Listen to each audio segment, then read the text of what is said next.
The Long Exile by Tolstoy. Once upon a time there lived in the city of Vladimir a young merchant named Aksenov. He had 2 shops and a house. Aksenov himself had a ruddy complexion and curly hair. He was a very jolly fellow and a good singer. When he was young, he used to drink too much, and when he was tipsy, he was turbulent. But after his marriage, he ceased drinking and only occasionally had a spree. One time in summer, Aksenov was going to Nizhny to the great fair. As he was about to bid his family goodbye, his wife said to him, "Ivan Dmitrievich, do not go today. I had a dream, and dreamed that some misfortune befell you." Aksenov laughed at her and said, "You are always afraid that I shall go on a spree at the fair." His wife said, "I myself know not what I am afraid of, but I had such a strange dream. You seemed to be coming home from town, and you took off your hat, and I looked, and your head was all grey." Aksenov laughed. "That means good luck. See, I am going now. I will bring you some rich remembrances." And he bade his family farewell and set off. When he had gone half his journey, he fell in with a merchant of his acquaintance, and the 2 stopped together at the same tavern for the night. They took tea together and went to sleep in 2 adjoining rooms. Aksenov did not care to sleep long. He awoke in the middle of the night, and in order that he might get a good start while it was cool, he aroused his driver and bade him harness up, went down into the smoky hut, settled his account with the landlord, and started on his way. After he had driven 40 versts, he again stopped to get something to eat. He rested in the vestibule of the inn, and when it was noon, he went to the doorstep and ordered the samovar got ready.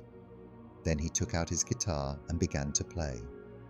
Suddenly, a troika with a bell dashed up to the inn, and from the equipage leaped an official with 2 soldiers. He comes directly up to Aksenov and asks, "Who are you? Where did you come from?" Aksenov answers without hesitation and asks him if he would not have a glass of tea with him. But the official keeps on with his questions. "Where did you spend last night? Were you alone or with a merchant? Have you seen the merchant this morning? Why did you leave so early this morning?" Aksenov wondered why he was questioned so closely, but he told everything just as it was, and he asks, "Why do you ask me so many questions? I am not a thief or a murderer. I am on my own business. There is nothing to question me about." Then the official called up the soldiers and said, "I am the police inspector, and I have made these inquiries of you because the merchant with whom you spent last night has been stabbed. Show me your things, and you men search him." They went into the tavern, brought in the trunk and bag, and began to open and search them. Suddenly the police inspector pulled out from the bag a knife and demanded, "Whose knife is this?" Aksenov looked and saw a knife covered with blood taken from his bag, and he was frightened.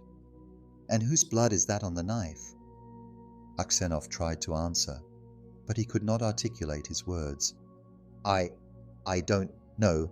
That knife, it is not mine." Then the police inspector said, "This morning the merchant was found stabbed to death in his bed. No one except you could have done it. The tavern was locked on the inside, and there was no one in the tavern except yourself. And here is the bloody knife in your bag, and your guilt is evident in your face. Tell me how you killed him, and how much money you took from him." Aksenov swore that he had not done it, that he had not seen the merchant after he had drunken tea with him, that the only money that he had with him, 8,000 rubles, was his own, and that the knife was not his. But his voice trembled, his face was pale, and he was all quivering with fright, like a guilty person. The police inspector called the soldiers, commanded them to bind Aksenov and take him to the wagon. When they took him to the wagon with his feet tied, Aksenov crossed himself and burst into tears. They confiscated Aksenov's possessions and his money and took him to the next city and threw him into prison. They sent to Vladimir to make inquiries about Aksenov's character, and all the merchants and citizens of Vladimir declared that Aksenov, when he was young, used to drink and was wild, but that now he was a worthy man. Then he was brought up for judgment. He was sentenced for having killed the merchant and for having robbed him of 20,000 rubles. Aksenov's wife was dumbfounded by the event and did not know what to think. Her children were still small, and there was one at the breast. She took them all with her and journeyed to the city where her husband was imprisoned. At first, they would not grant her admittance, but afterward she got permission from the chief and was taken to her husband. When she saw him in his prison garb, in chains together with murderers, she fell to the floor, and it was a long time before she recovered from her swoon. Then she placed her children around her, sat down amid them, and began to tell him about their domestic affairs, and to ask him about everything that had happened to him. He told her the whole story. She asked, "What is to be the result of it?" He said, "We must petition the Tsar. It is impossible that an innocent man should be condemned." The wife said that she had already sent in a petition to the Tsar, but that the petition had not been granted. Aksenov said nothing, but was evidently very much downcast. Then his wife said, "You see, the dream that I had, when I dreamed that you had become grey-headed, meant something after all. Already your hair has begun to turn grey with trouble. You ought to have stayed at home that time." And she began to tear her hair, and she said, "Vanya, my dearest husband, tell your wife the truth. Did you commit that crime or not?" Aksenov said, "So you too have no faith in me." And he wrung his hands and wept. Then a soldier came and said that it was time for the wife and children to go. And Aksenov, for the last time, bade farewell to his family. When his wife was gone, Aksenov began to think over all that they had said. When he remembered that his wife had also distrusted him and had asked him if he had murdered the merchant, he said to himself, "It is evident that no one but God can know the truth of the matter, and he is the only one to ask for mercy, and he is the only one from whom to expect it." And from that time, Aksenov ceased to send in petitions, ceased to hope, and only prayed to God. Aksenov was sentenced to be knouted, and then to exile with hard labor. And so it was done. He was flogged with the knout, and then, when the wounds from the knout were healed, he was sent with other exiles to Siberia. Aksenov lived 26 years in the mines. The hair on his head had become white as snow, and his beard had grown long, thin, and grey. All his gaiety had vanished. He was bent, his gait was slow, he spoke little, he never laughed, and he spent much of his time in prayer. Aksenov had learned while in prison to make boots, and with the money that he earned, he bought the Book of Martyrs, and used to read it when it was light enough in prison, and on holidays he would go to the prison church, read the Gospels, and sing in the choir, for his voice was still strong and good. The authorities liked Aksenov for his submissiveness, and his prison associates respected him and called him grandfather and the man of God. Whenever they had petitions to be presented, Aksenov was always chosen to carry them to the authorities, and when quarrels arose among the prisoners, they always came to Aksenov as umpire. Aksenov never received any letters from home, and he knew not whether his wife and children were alive. One time, some new convicts came to the prison. In the evening, all the old convicts gathered around the newcomers and began to ply them with questions as to the cities or villages from which this one or that had come, and what their crimes were. At this time, Aksenov was sitting on his bunk near the strangers, and with bowed head was listening to what was said. One of the new convicts was a tall, healthy-looking old man of 60 years, with a close-cropped grey beard. He was telling why he had been arrested. He said, "And so, brothers, I was sent here for nothing. I unharnessed a horse from a postboy's sledge, and they caught me in it, and insisted that I was stealing it. But, says I only wanted to go a little faster, so I whipped up the horse, and besides, the driver was a friend of mine. It's all right, says I. No, say they, you were stealing it. But they did not know what and where I had stolen. I have done things which long ago would have sent me here, but I was not found out, and now they have sent me here without any justice in it. But what's the use of grumbling? I have been in Siberia before. They did not keep me here very long, though. Where did you come from? Asked one of the convicts. Well, we came from the city of Vladimir. We are citizens of that place. My name is Makar, and my father's name was Semyon. Aksenov raised his head and asked, Tell me, Semyonich, have you ever heard of the Aksenovs, merchants in Vladimir city? Are they alive? Indeed, I have heard of them. They are rich merchants, though their father is in Siberia. It seems he was just like any of the rest of us sinners. And now tell me, grandfather, what you were sent here for. Aksenov did not like to speak of his misfortune. He sighed and said, 26 years ago, I was condemned to hard labor on account of my sins. Makar Semyonov said, But what was your crime? Aksenov replied, I must therefore have deserved this. But he would not tell or give any further particulars. The other convicts, however, related why Aksenov had been sent to Siberia. They told how on the road someone had killed a merchant and put the knife into Aksenov's luggage, and how he had been unjustly punished for this. When Makar heard this, he glanced at Aksenov, clasped his hands round his knees and said, Well now, that's wonderful. You have been growing old, grandfather. They began to ask him what he thought was wonderful, and where he had seen Aksenov. But Makar did not answer. He only repeated, A miracle, boys. How wonderful that we should meet again. And when he said these words, it came over Aksenov that perhaps this man might know who it was that had killed the merchant, and he said, Did you ever hear of that crime, Semyonich, or did you ever see me before? Of course I heard of it. The country was full of it, but it happened a long time ago, and I have forgotten what I heard, said Makar. Perhaps you heard who killed the merchant? Asked Aksenov. Makar laughed and said, Why, of course the man who had the knife in his bag killed him. If anyone put the knife in your things and was not caught doing it, it would have been impossible, for how could they have put the knife in your bag? Was it not standing close by your head? And you would have heard it, wouldn't you? As soon as Aksenov heard these words, he felt convinced that this was the very man who had killed the merchant. He stood up and walked away. All that night, he was unable to sleep. Deep melancholy came upon him, and he began to call back the past in his imagination. He imagined his wife as she had been when for the last time she had come to see him in the prison.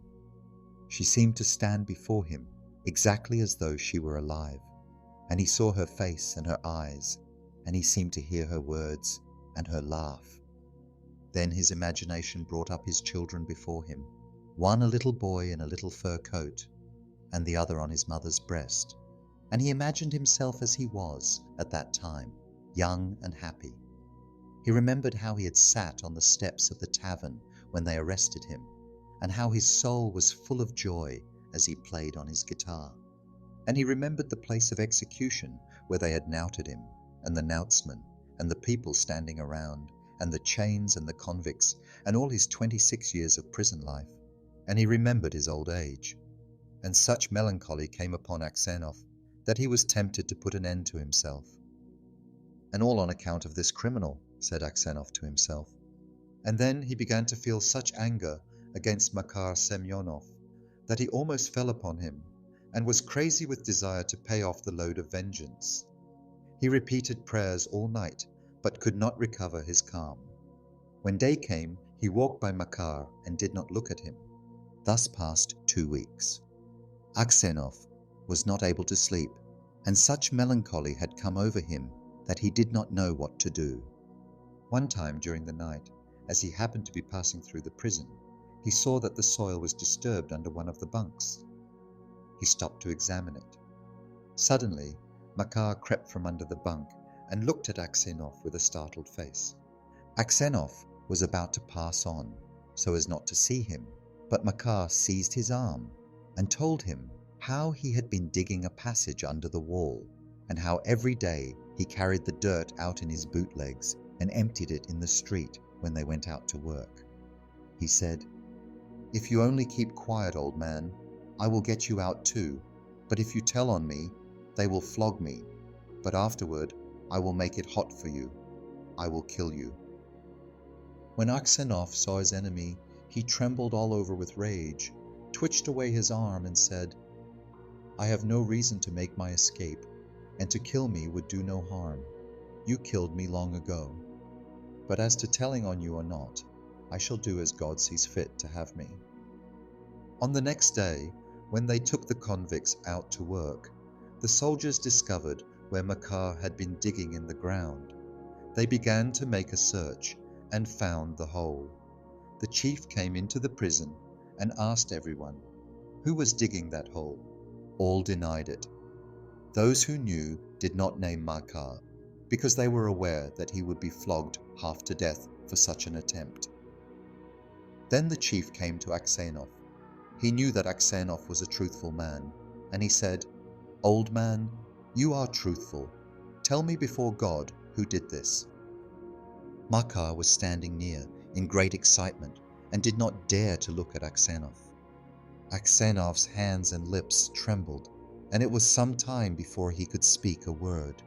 He said to himself, "If I shield him, but why should I forgive him when he has been my ruin? Let him suffer for my sufferings. But shall I tell on him? They will surely flog him. But what difference does it make what I think of him? Will it be any the easier for me?" Once more the chief demanded, "Well, old man, tell the truth. Who dug the hole?" Aksenov glanced at Makar and then said, "I cannot tell, your honor. God does not bid me tell. I will not tell. Do with me as you please. I am in your power." In spite of all the chief's efforts, Aksenov would say nothing more, and so they failed to find out who dug the hole. On the next night, as Aksenov was lying on his bunk and almost asleep, he heard someone come along and sit down at his feet. He peered through the darkness and saw that it was Makar. Aksenov asked, "What do you wish of me? What are you doing here?" Makar remained silent. Aksenov arose and said, "What do you want?